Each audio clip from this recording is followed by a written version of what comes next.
And we've had all sorts of landmark moments when it comes to this disease, but perhaps this might well be among the most depressing. This shows you the number of people who have died, cumulative total of people who have died across the world from COVID-19. Look at it climbing over the course of the last few months. Well, where is it now?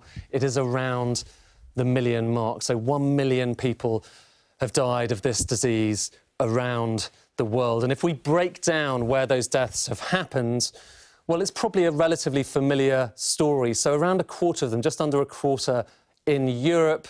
There you have Asia. Of course, the disease came out of China, but now in India you're seeing a lot of deaths more recently. And then the Americas. Well, more than half of these deaths happening in North America, obviously United States, and in Brazil as well. A big outbreak in Brazil too. Now, how high is it going to get? Well, the WHO thinks it might well get up to 2 million deaths before there's a vaccine, so kind of doubling this total. And obviously, we're now potentially in this second wave at the moment.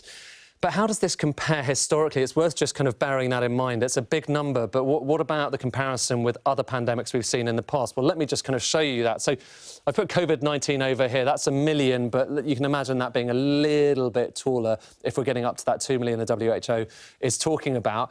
A typical flu season, more or less 400,000. Obviously, it varies depending on the year. So Russian flu, kind of significant outbreak there was about 700,000. But we're already above that level with COVID-19 so far.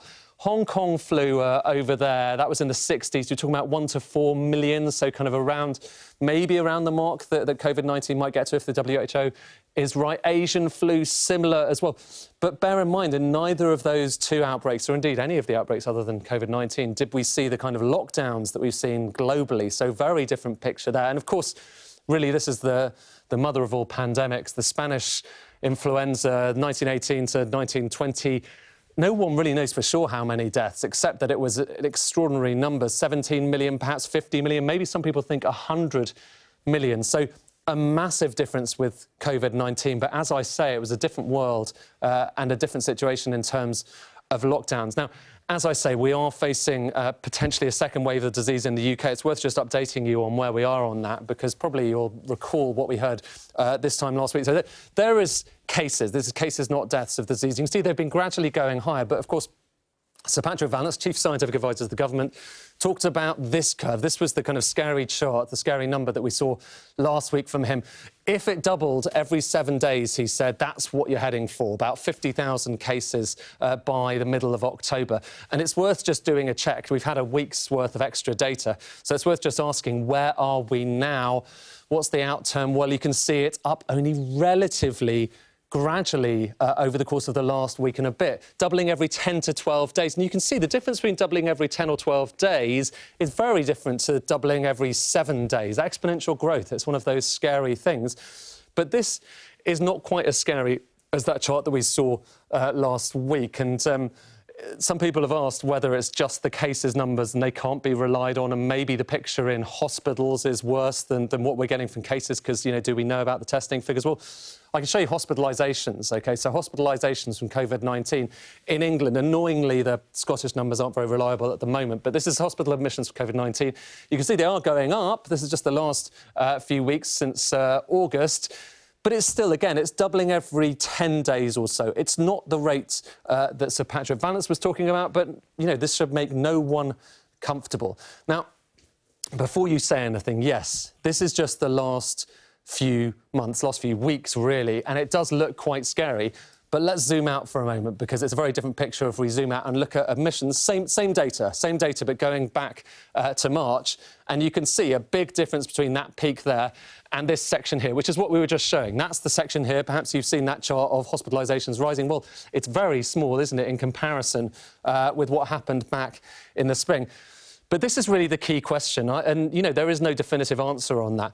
Are we just facing a kind of gradual uptick at the moment that's going to continue to be gradual, or is this just the early stage of where the data didn't even exist last time around? In other words, are we going to start to rise up and see hospitalizations get up to that kind of level we saw last time around? We don't really know, and this is the problem. You know, no one really knew about the disease back in February, or at least no one was measuring very well what was happening in the UK. And so either things are better than last time around or we just haven't got the measurements yet. I'm afraid there is no definitive note on it, except to say it isn't rising at quite the rate that Sir Patrick Vallance talked about, and there's a bit of good news there. It is worth saying as well, we're getting a bit more data, a bit more information about possibly where this disease might have come from. You know, the ONS does a survey of who has the disease, perhaps the most reliable one. They've broken it down by who has been travelling, who's basically done a staycation, stayed in the UK, or who's travelled abroad. So the higher these lines are, the higher the incidence of the disease. So that's people who stayed at home, didn't travel. And let's have a look at people who did travel. Look, it's gone up a lot more sharply. So there's a thesis that this second wave of the disease was imported from France, from Spain this time around. People were supposed to be quarantining. Did the disease just come anyway?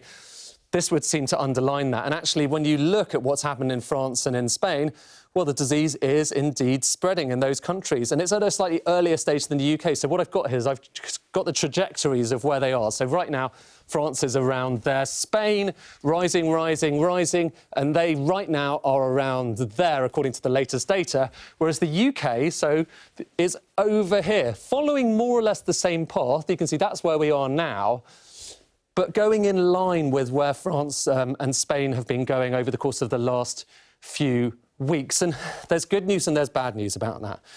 The good news is that this path is not as steep, nowhere near as steep as the one that Sir Patrick Vallance laid out, that scary line going up I talked about a moment ago. It's not as steep as that. And the other good news is that the Spanish cases actually start to tail off a bit in the most recent weeks. So more or less flattening out just above 10,000 cases. Whether we can rely on the numbers or whether that's going to change, we'll have to see. But it's not quite as scary as last time around. But of course, the bad news is that when you see cases go up, deaths also follow. This is still a very dangerous disease, even though we are getting a bit better at treating it. And so we are seeing deaths starting to rise ever so gradually in Spain and in France, as well as hospitalizations as well. So any increase is not something anyone should be comfortable about. But I would say this as well.